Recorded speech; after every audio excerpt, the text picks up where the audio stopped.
It is Wednesday, December 9th. This is Jaguars Happy Hour. Jaguars Happy Hour is presented by Fields Auto Group. And now, newly promoted AAA middle reliever, J.P. Shadrick.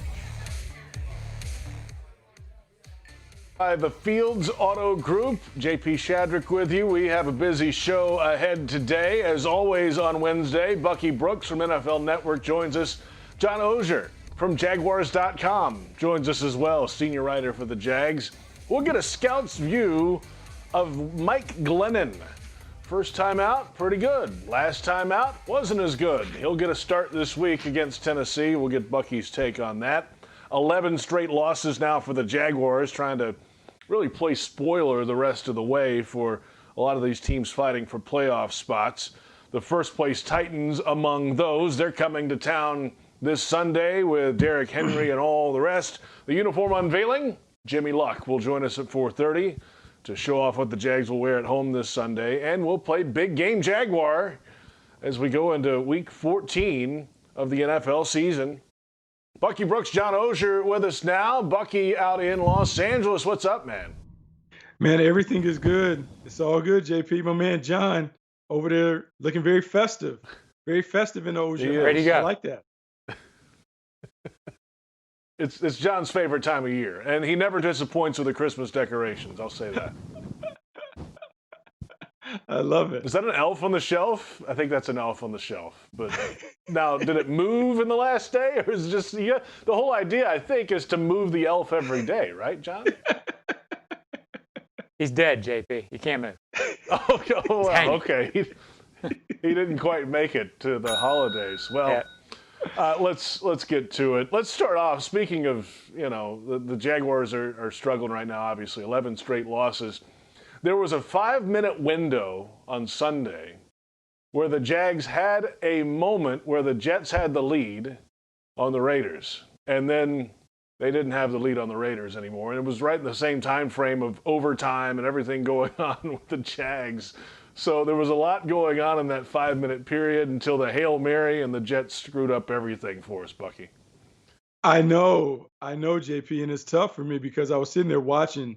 I had the Jets game in the lower box, and I'm watching it like, oh, they may give up the number 1 overall pick. But then I'm watching us, and we're getting ready to kick off overtime, and I'm torn because there's a part of me that was like, it would be nice to have an opportunity to get that lottery ticket at Trevor Lawrence, but it didn't work out. We'll see. We'll see if the Jets can stumble upon another win, and we just kind of see how it plays out for us. Well, John, it cost the defensive coordinator his job in New York this week. Well, I think it had to. I mean, Greg Williams had a lot of success. That call, obviously, it is what he is. I've never covered Greg, but I've covered Greg's teams enough to know that's what he does. He wasn't trying to tank. He wasn't trying to lose. I get the conspiracy theories, say hello to Tupac and Elvis for me. All those things. I get what fans are thinking, but that was what he was. But, after that call, I guess they had to make a move. But, I mean, I still say I was into it, JP. I'm not going to lie. I wasn't watching that game. I was watching the Jags because that's what we do.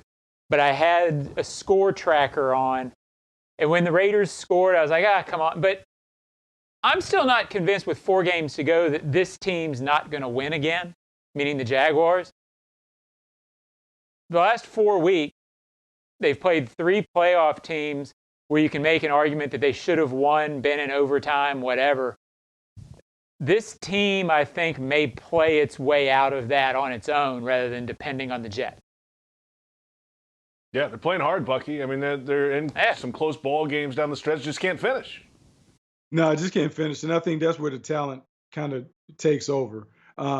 You can cover a lot of ground playing harder than the other team, doing things, hustling and doing all those other things. But at the end of the day, typically the most talented team wins. And what we're seeing, some of these game deciding plays, the other guy is just more talented than our guy right now. And I think there's some lessons to be learned, obviously, from this season. The team is sticking together. Doug Marrone does have these guys playing hard, and that's a credit and testament to him and his staff. But right now, just a notch below where you need to be to compete with some of the top teams in the league. And JP, all right, guys, let's get to it. Yes, John. I think to play into what Bucky said, I completely agree. Talent plays a role at the end. I also think experienced talent wins out. I think the Jaguars have some talent that in a year might be making plays to win these games. It just strikes me that it's a combination of what Bucky said, and there not quite being enough guys who have made those plays before in big situations.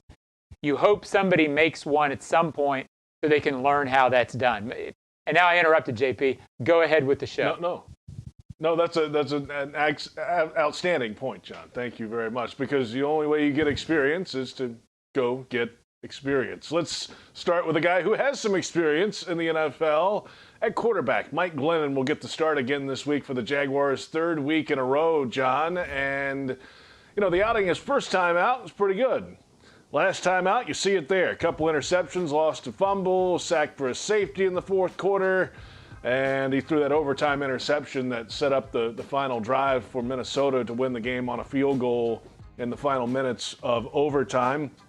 But it's Mike Glennon again this week, and I get the feeling, John, that it's going to be Mike Glennon for a little while here, if not the whole rest of the way. Well, I said when Jake Luton was playing that he was going to have to have a disastrous game for Minshew to come back. Well, he had the disastrous game against Pittsburgh, and they put Glennon in. I think the same way about Glennon, and you can call Sunday disastrous if you want. The overtime interception was disastrous. The fumble was disastrous. But I don't think it remotely reached that point, especially when you consider that Glennon had a really good drive at the end of the game. To me, and I want a lot of Bucky's thoughts on this in the show, so I'm not going to belabor it, but I do think that Glennon is doing a lot of things the coaches like, particularly taking shots downfield, throwing balls beyond the 15-yard range that, frankly, Gardner wasn't doing, and that was why the offense felt constricted. I feel like no matter what the interceptions are, that they like the fact that he's taking those shots and has the arm to do it. That's my thought on it, but I really want to hear Bucky's on Mike Glennon. Yeah, I think there's some comfort in Mike Glennon because you're Jay Gruden. You're trying to win a game. You want someone who can basically give you every option at the line of scrimmage. Well, Mike Glennon can do that. He's played enough where he understands how to manage the game at the line of scrimmage. He has the confidence and the composure to be able to manage the situations that may pop up in the huddle. And frankly, he's played better than the other two guys. I know that he melted down a little bit at the end of the Jacksonville game, but any backup quarterback, when you get to about 40 to 42 throws, they're not meant to throw it that much. That's why they're a backup quarterback. And so that's not his thing. But the way that he started the first half, the way that he was very efficient and effective getting the ball to a bunch of different receivers, that's the way that this offense wants to look. If Jay Gruden can continue to get that kind of effort from Mike Glennon and maybe lean on the running game just a little bit more, that is a recipe for the Jaguars to win. Mike Glennon gives them their best chance of victory, and I expect to see him be the starting quarterback the rest of the way, unless he just has an epic meltdown that I just can't foresee happening. Yeah, it would take something. I don't even really want to speculate on what it would take because you just have to see it to really know at that point that they'd really have to make that move again. Part of that is the receiver core as well, and there's been a few weeks here where DJ Chark has scuffled a bit. He was inactive a couple weeks ago against Cleveland, but he came back last week. They targeted him 7 times, but Johnny only had 2 catches in the game, 41 yards. There was that sense of frustration early in the year from him that we saw when Minshew was out there as the quarterback, or this is really early in the season. Things just weren't going great for him. And then how do they get him back on track down the stretch here, John? Yeah, I don't know. I didn't sense that same level of frustration the other day from DJ, and Doug talked about it today, Doug Marrone, that he's really overall handled some tough situations well. I think it was Doug. It may have been Jay. Everything runs together when you're 1-11, JP. But correct. He talked about how he really, DJ, has handled this well. and that he's a very unselfish player. I honestly don't know how to get him the ball more because they've been doing that. There were games where Minshew was playing and Luton was playing. I think there was one number that over a 2-game stretch, it was 21 targets. So when it was discussed today, there was a feeling that it was a lot of different things. Some DJ, some the quarterback, some just not being quite on the same page. It's a mystery to me, but the scouts' take is here for a reason. Yeah, no, it's funny because DJ, he has 7 targets. But sometimes when you have a talented player like DJ, somewhere on your call sheet, there's a get the ball to Chark. Let's make sure that we get him an easy touch, whether that's a quick screen, a hitch, an isolated route where he can touch the ball. The main thing that you want to make sure that you do each and every week is you keep your number one player engaged. Because if he goes for a long stretch and then in the fourth quarter you need him and he hasn't touched the ball at that point, then it becomes a problem. He's getting coverage loaded his way. He's getting some things to really eliminate him from the progression. But it's on Jay Gruden to find a way to make sure that he keeps him engaged by making sure he gets enough touches each week. You know, that window you're talking about, John, was the 2 games going into the bye week against Detroit and at the Chargers, where he had 14 targets against Detroit, 7 against the Chargers. And then after the bye, the week after that, he had 12 targets in that game. So those 3 games combined, he only had 15 catches, though. So there was a lot of footballs going his way, but they just weren't coming in. Now, the last couple of weeks, a guy who has stepped up at wide receiver to help out Glennon has been the rookie, Colin Johnson, out of the University of Texas. We know his height, 6'6". He said today his last vertical leap that he had measured was 38 inches. So put that on top of 6'6". He can go up and get it. And there was some conversation this week that maybe, I think Doug Marrone said this, you know, he's a smart guy. Maybe he was just thinking too much. Just go out and play and let your size and your ability go stand out. And, John, it feels like that's what he's done the last couple of weeks. Yeah, it's changed a little bit. I think it's gotten a little less really, really difficult for receivers to adjust. But the Justin Jefferson stories in the NFL are rare. It's a hard position to adapt to, especially when you remember, no preseason games, no off-season program. Defensive end and wide receiver, I thought, would be the 2 positions that really impacted. It feels like that was the case with Colin Johnson. You know, sometimes during rookie seasons, when I see observers and other media get excited about a guy, I sort of scoff a little bit and say, well, let's see. Can this guy really be that good? I got to be honest with you. I'm bought in on Colin Johnson more than I would be a normal rookie. The talent, the persona of this guy, I haven't met him because we're all virtual, but everything I've heard and seen from him, he might be a true sleeper pick. Usually the sleeper picks don't show this much as rookies to make you think it's for real. Bucky, I think Colin Johnson might be for real. Oh, I think he absolutely is for real. Just to give some backstory on Colin Johnson, heading into his final year at Texas, he was rated as one of the top wide receivers in the class. There were big expectations for him to make a jump.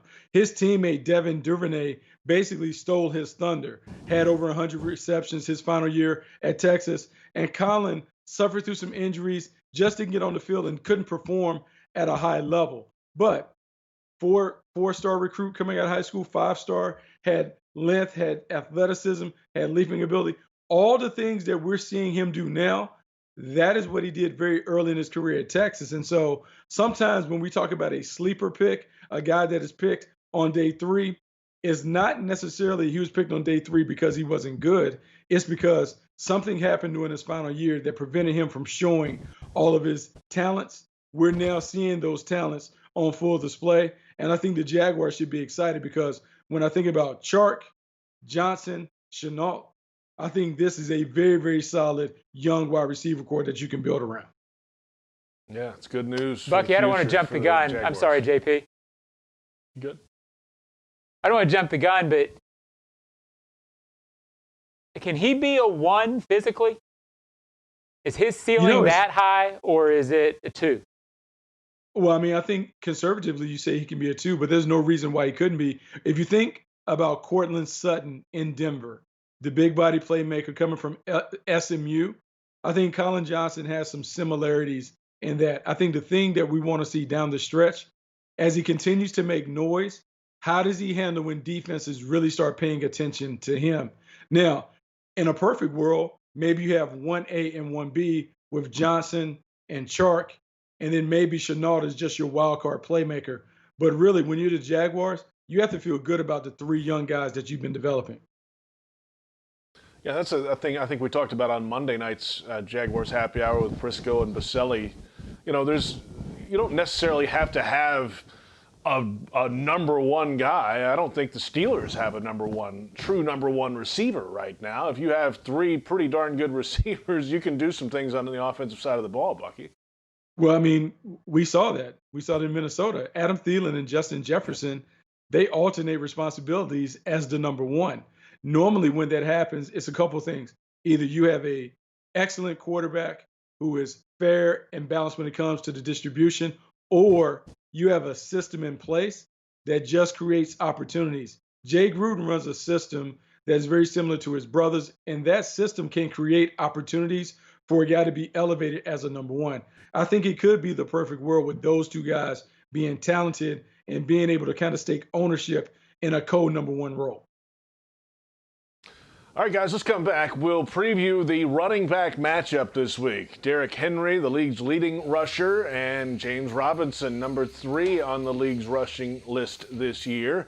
A little later, 4:30, Jimmy Luck will join us as well. We'll play Big Game Jaguar before the day is done also. Jaguars Happy Hour is brought to you by Fields Cadillac of Jacksonville and Fields Cadillac St. Augustine, members of the Fields Auto Group. We're off and running on Jaguars Happy Hour on the Jaguars Digital Network.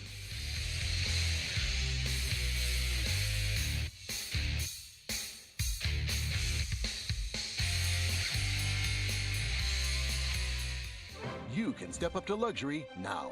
Hello, I'm Dan Fields. Whatever you're driving, you can step up to luxury now. Plus, get our Fields amenities, which include complimentary loaners, car washes, and our cafes. Make this your year to step up to luxury at Fields Cadillac, Mercedes-Benz, Porsche, Land Rover, Jaguar, and Lexus. When it comes to the ultimate car buying experience, there's only one name that matters: Fields. And Fields matters because you matter. The Fields Auto Group, proud partners of your Jacksonville Jaguars. Committed to the team. Committed to the mission. At Navy Mutual, we're committed to providing high-quality life insurance to members of the military and their families. So our policies have no fine print and no military service restrictions. We don't work on commission. We're nonprofit, so we pass the savings along to our members. Because at Navy Mutual, our highest commitment is to you. Visit NavyMutual.org. Navy Mutual, insuring those who serve. Dreamfinders Homes has a simple commitment to their home buyers. Deliver unsurpassed quality, uncompromising value, and an extraordinary level of customization you simply won't find with other home builders. With over 40 communities to choose from, you'll find a location you love and the home of your dreams. Dreamfinders has townhomes, single-family homes, and custom estate homes starting from the high 100s and a wide selection of move-in ready homes. Quality, value, customization. That's the Dreamfinders difference. Call 904-738-0165 or online at dreamfindershomes.com. Dreamfinders Homes, the official home builder of the Jacksonville Jaguars. Prices subject to change without notice. Equal housing opportunity.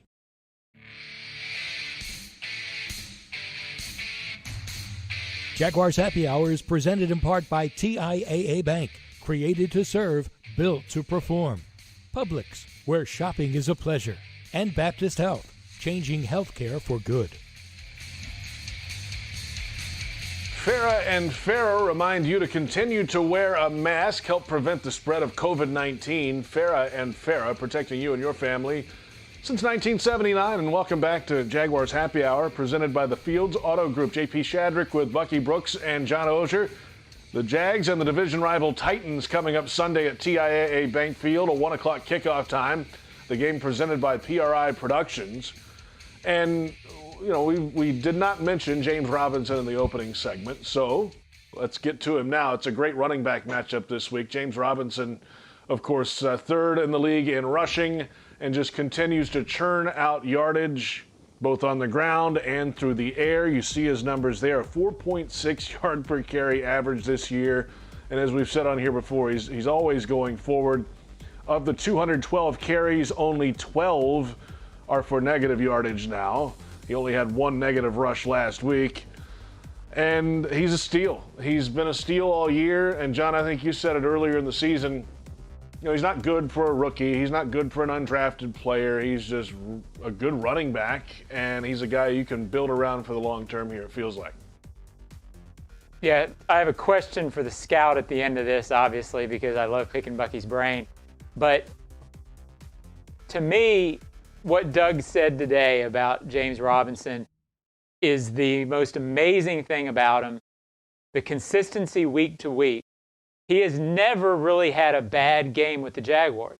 He's had a few games where he hasn't been as productive when early in the season they couldn't quite get to him because they were so far behind. They didn't quite know what he was. But he's never been unproductive. And at 4.6, it's amazing how you can keep that thing around 4.5 when you never have any negative. What strikes me, and I haven't examined the defenses enough to know how right this is, but he's having this kind of a year without any breakaway runs. So he doesn't pad it with 85-yard runs. It's just consistency. And it seems he must be doing it against stacked defenses at this point. Bucky, that's the question. How much are teams stacking and designing things to stop him now, and how good has he been against that? And the Jaguars' offensive line, frankly.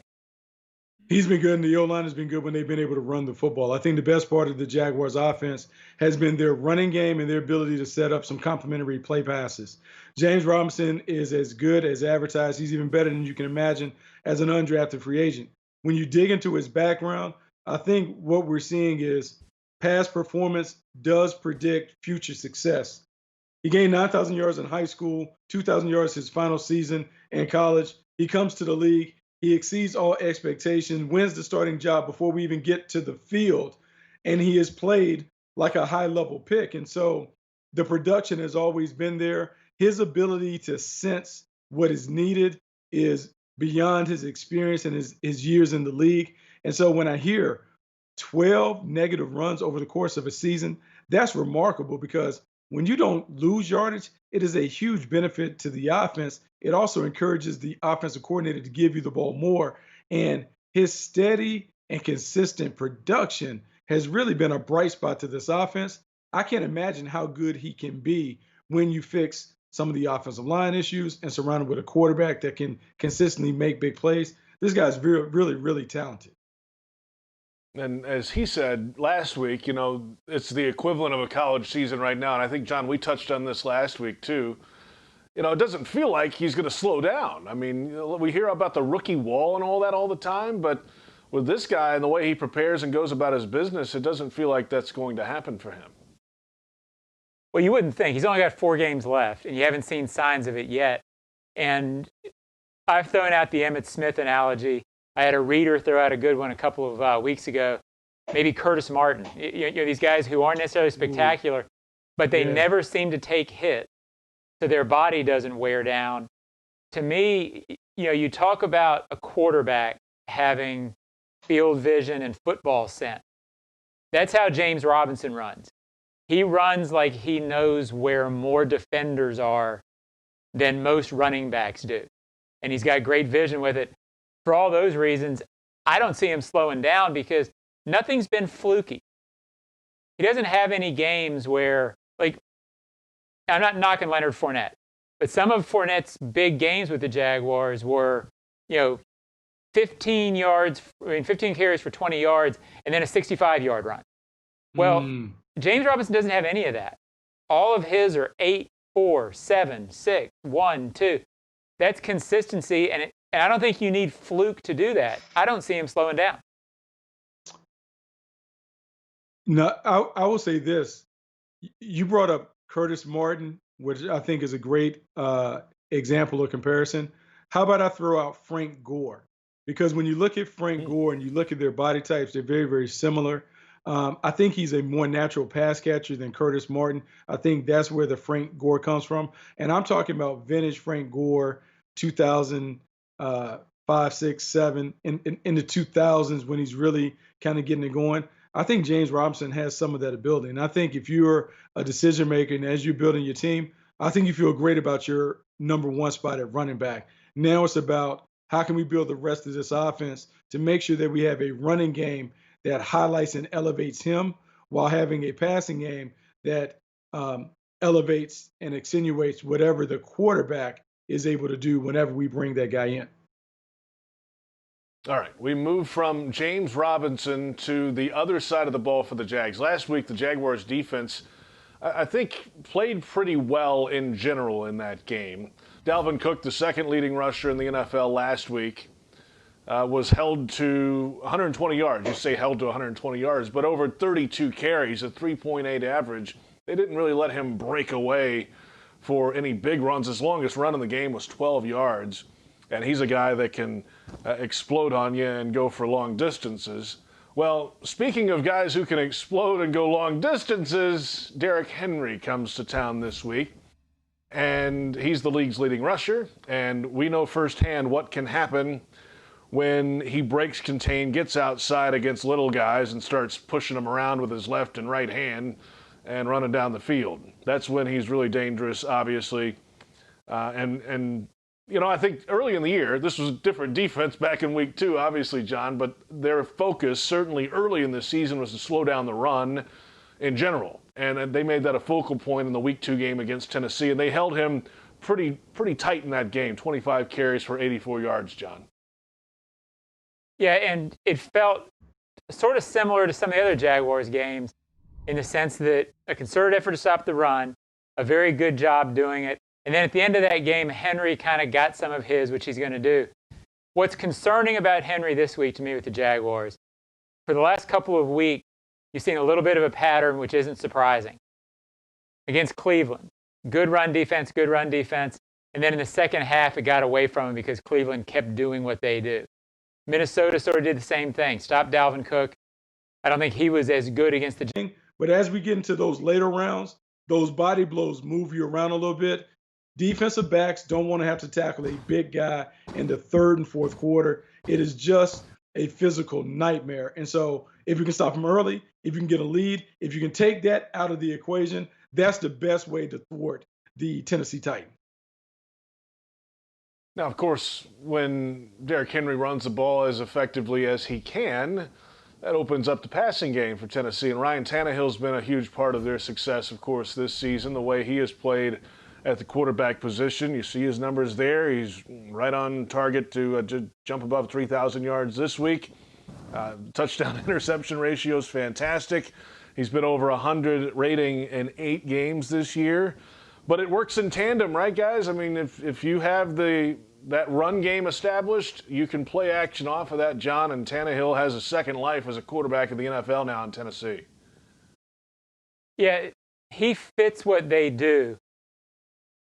A.J. Brown's also really good. Corey Davis is coming along. They have a really good, really tough offense to stop. And I think it's important not to overlook how good Tannehill has been at times. It's really not just the Derrick Henry show. There have been times where Tannehill carries him. More concerning for the Titans, I think we'll get to this in a second, their defense is not what they hoped it would be. It's not a Tennessee defense like you're used to seeing, that stout toughness, the great pass rush. Offensively, though, if they don't get behind like they did last week, once they get ahead, they're brutal to stop because they have so many weapons. You can't bunch up on one thing against this team. To me, A.J. Brown may be one of the more underrated receivers in the NFL. Yeah, John, you hit the nail on the head. This is a very balanced offense. A.J. Brown is terrific. You didn't mention Jonnu Smith, but Jonnu Smith is another fantastic player. And I think the thing that you want to watch, Ryan Tannehill is outstanding off play action, but when he throws off play action, he wants to attack the seams. Because the Jaguars have traditionally been a cover 3 or a single high safety man team, those seams are the first thing that you look for when you're facing those defenses. It is important that the second level defenders do a great job of playing with eyes and vision. They have to cut off those big plays because if they can run it and generate the explosive plays, you have a tough time of slowing down this Tennessee Titans offense. That's why we've seen over the years some Tennessee Titans tight ends have some big games against this Jaguars team.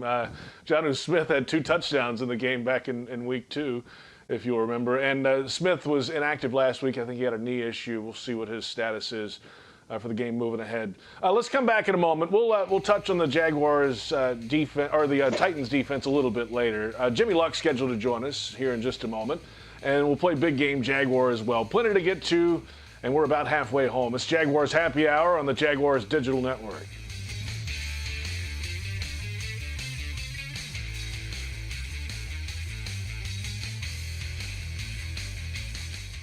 You can step up to luxury now. Hello, I'm Dan Fields. Whatever you're driving, you can step up to luxury now. Plus, get our Fields amenities, which include complimentary loaners, car washes, and our cafes. Make this your year to step up to luxury at Fields Cadillac, Mercedes-Benz, Porsche, Land Rover, Jaguar, and Lexus. When it comes to the ultimate car buying experience, there's only one name that matters: Fields. And Fields matters because you matter. The Fields Auto Group, proud partners of your Jacksonville Jaguars.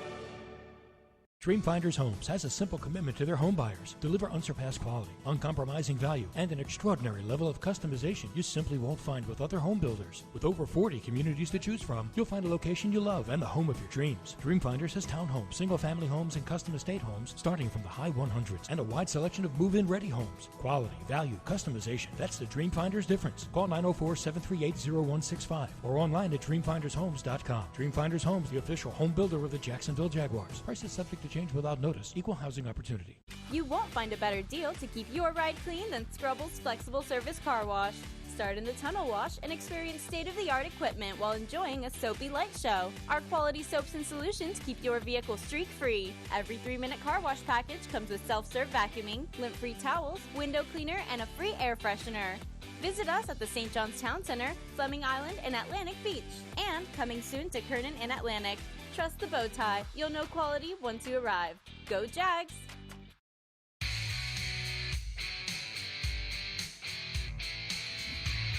Jaguars Happy Hour is presented in part by Dreamfinders Homes. Homes that fit your lifestyle. Next Grill. Everyone's invited. And Adecco. Visit AdeccoUSA.com. Welcome back. Jaguars Happy Hour presented by the Fields Auto Group on a Wednesday afternoon. The Jaguars and the Titans coming up in Week 14 at TIAA Bank Field. The game presented by PRI Productions. The Jags at 1-11. The Titans in first place at 8-4. JP Shadrick, Bucky Brooks, John Oehser.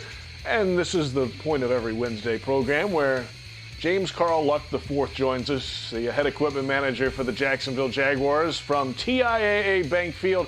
And let me start off by wishing Jimmy Luck a happy early birthday. Tomorrow is your 39th birthday, right?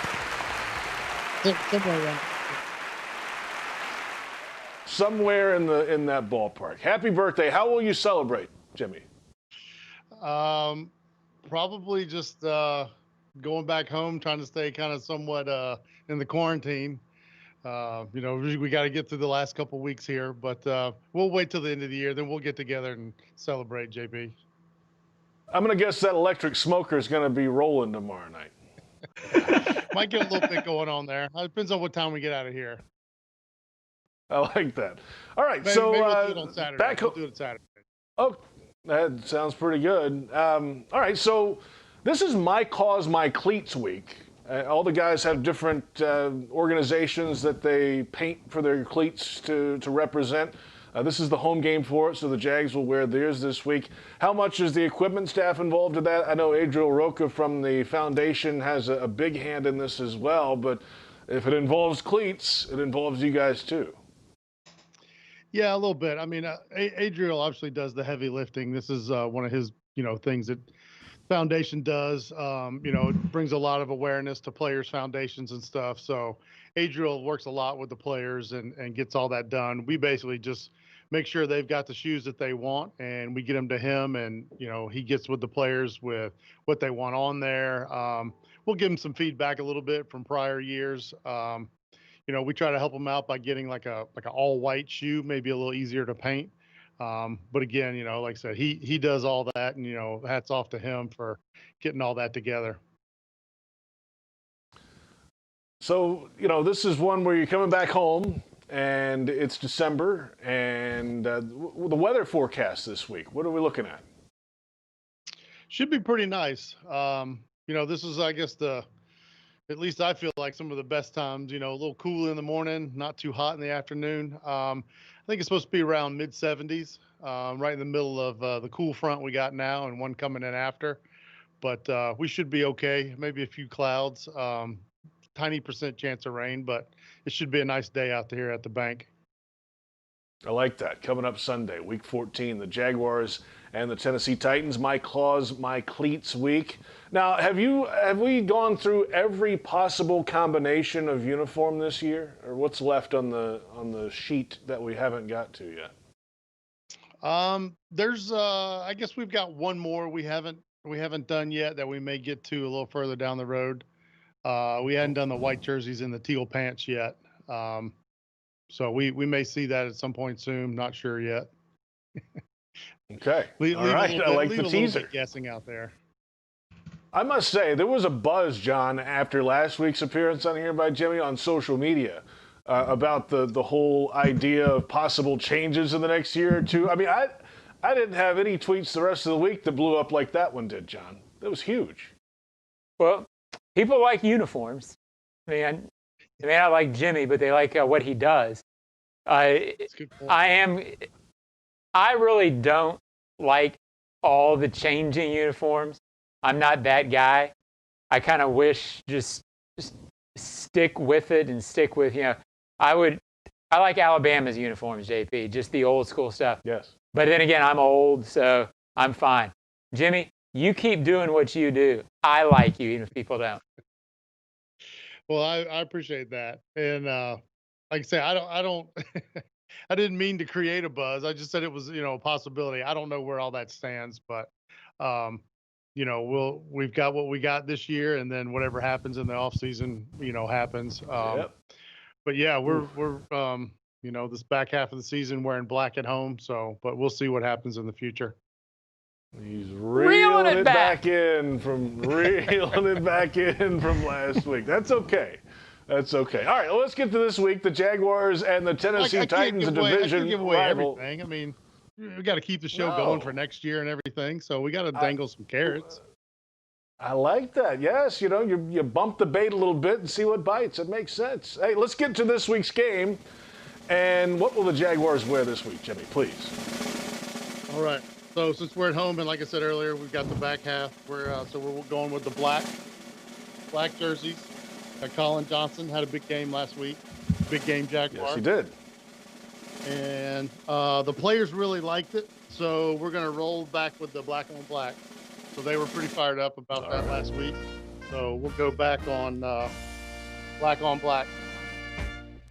Very nice. And yes, that's a good choice this week. Colin Johnson, last couple of weeks, has stepped out and played pretty well for the Jags. A big threat down the field, big height, and the leaping ability and everything. So there you have it, black on black. Jimmy, happy early birthday tomorrow. Enjoy the day. And there you have it, black on black. We'll talk to you again next week, Jimmy. All right. Thanks, guys. Jimmy Luck joining us, head equipment manager. There's Dwan Smoot, by the way. He had a big game last week as well. He leads the team in sacks, quarterback hits, and is tied for the team lead in tackles for loss this year. We're back in a moment. We'll play Big Game Jaguar and much more. It's Jaguars Happy Hour presented by the Fields Auto Group and the Jaguars Digital Network.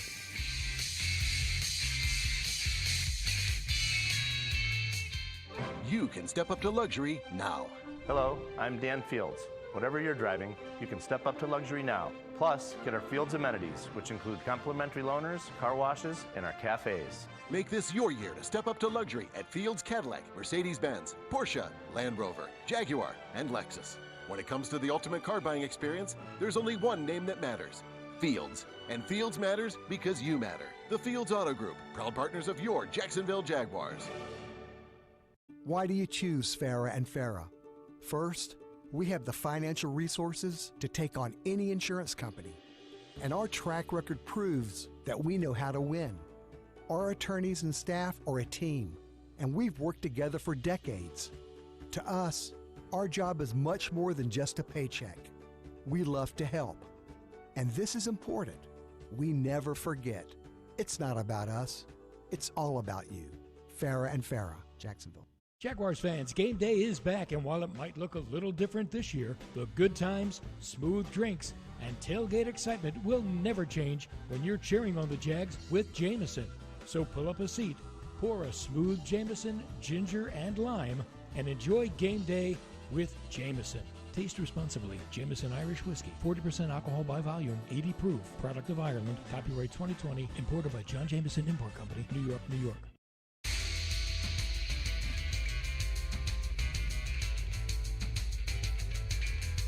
Welcome back to Jaguars Happy Hour, presented by the Fields Auto Group. And remember to check out Jags at Home this Sunday, an interactive second screen experience on game day featuring Ashlyn Sullivan and Eric Dunn. Each Sunday you'll have a chance to win $10,000. That's right, in cash and prizes. They give some away at the end of each quarter. Visit jagsathome.com and get information on how you can play and you can win. JP Shadrick, Bucky Brooks, John Oehser. Our thanks to Jimmy Luck for joining us. Let's touch on the Titans' defense. We mentioned them in passing, John. I know you did. This is a group that had Jadeveon Clowney, of course, but he's banged up now. They had Vic Beasley as well. They paid, $23 million, Bucky, for both those guys and got 0 sacks out of those guys. What's going on with the defense in Tennessee, Bucky? They're struggling. They have an inability to generate pressure. And some of what we saw in Cleveland knocking off the Titans had to do with Baker Mayfield was pressured on only 1 of 33 dropbacks. And so when you wonder how he put up those numbers, it's because he basically was throwing 7 on 7. He didn't feel the pass rush. They don't have the ability to get home. And so this is really a great opportunity for Jacksonville to air it out a little bit. The Tennessee Titans have been able to mask their defense by being great on offense, controlling the clock, using the running game, and those things. But if you can even the terms and slow down their offense and make this defense really have to play in, I would say, gotta-have-it situations, they've proven time and time again they do not have the ability to get home, and that is very problematic for a team that is also a little leaky in the back end. John, that's not good news for a postseason run if they're going to get in the playoffs, right? Especially in the AFC. No, and you can do it that way, outscoring everybody. It's hard to do it that way 2 or 3 times in a row. I think they're last, if I'm not mistaken, they're last in the league in third down defense. Well, that goes hand in hand with not being able to rush the passer. That's usually a co-joined stat, if you will. They knew in the offseason they needed help there. It's why Beasley, Clowney, who were both, I would say reaches, but there were concerns about both entering free agency, or else they wouldn't have lasted that long, and Clowney in particular. I don't know how much it'll help the Jaguars, because the Jaguars, I don't think they can match up score for score against the Titans, but it certainly would stand to reason that Glennon should have some more time, and these receivers should have time to get open downfield against this Tennessee pass rush. All right, guys, it's time for Big Game Jaguar. We play it every week. You love it. You can't miss it. You got to have it. Let's get yours. Bucky, what do you have for us? Well, I'm gonna go out on a limb, and I got a surprise pick for everybody this week. I'm going to go with James Robinson. I'm going to go with the best offensive player, and I'm going to say they need to have a big game out of James Robinson. And the reason why he needs to show up big is because if he is running the rock effectively, it allows the Jaguars to play keep away from a dangerous Tennessee Titans offense. James Robinson, big game. He has to have one. That's a shocker in my book. John, what do you got for us? JP, first I'm going to go some other Bucky great picks. He's got the Chiefs in the Super Bowl, the Lakers in the NBA championship. So he's a visionary is what Bucky is. So Warren Buffett says go with the brand names. Invest in brand names. That's right. Brand names. Yeah. That's right. And the Yankees in the World Series every year. So I believe I went with Colin Johnson, JP. And frankly, this isn't that much more out there than Bucky's, so I'll take the grief. I think he is a guy who is starting to show that he has a chance to be productive every week. I'm not saying 100 yards. He hasn't done that yet. But the last couple of weeks, he has had big plays downfield. He's starting to figure out how to do that. Against this pass rush, against this defense, I don't think the Jaguars have enough firepower to win it. I do think Colin Johnson has enough ability, and he's starting to peak a little bit, that he's going to have big plays and may even get a couple touchdowns in this game. All right, there you have it. I'm going to go on the defensive side of the ball, and considering the way this Titans offense can do things to you, I'm going to go with Joe Schobert, the guy who calls the defense, the guy in the middle on the second level. You got to be in the right gaps, of course, and keep Derrick Henry contained and hit him in the backfield and do all that. So he's responsible for that. And then, as Bucky, as you said, protect down the seams as well. Jonnu Smith today, by the way, was limited with that knee issue at practice. So we'll see if he's back this week for Tennessee. But I'm going Joe Schobert because he needs a big game, and this defense obviously needs a big game in containing Henry, defending the seam, and there you have it. Big Game Jaguar is in the books. James Robinson, Colin Johnson, and Joe Schobert, we really dug deep in this episode today for our Big Game Jaguars. Let's close. Yeah, we did, Bucky. We're digging deep. We've got, 3 more of these to go, or we're going to dig even deeper down the stretch, I think. Yes, we dig a little deeper. It's okay. We'll take it. Let's finish today's show on a sad note. Our colleague Mike Perkins works for the Jacksonville Jaguars. He's the director of video, for lack of a better term. He's the Mr. Everything over on the football side. He's been here since day one of the organization. His father is Ray Perkins, and Ray passed away last night at the age of 79. He was what formerly was an end back in the old days, wide receiver at the University of Alabama. Then he played in the National Football League with the Baltimore Colts under Don Shula. He was the head coach of the Giants from 79 to 82. He hired Parcells and Belichick. How about that? Then came to Alabama as the head coach after Bear Bryant left there to go to Tampa Bay. Was an offensive coordinator in New England in the early 90s. Brown's assistant in 99 and 2000 when the franchise came back.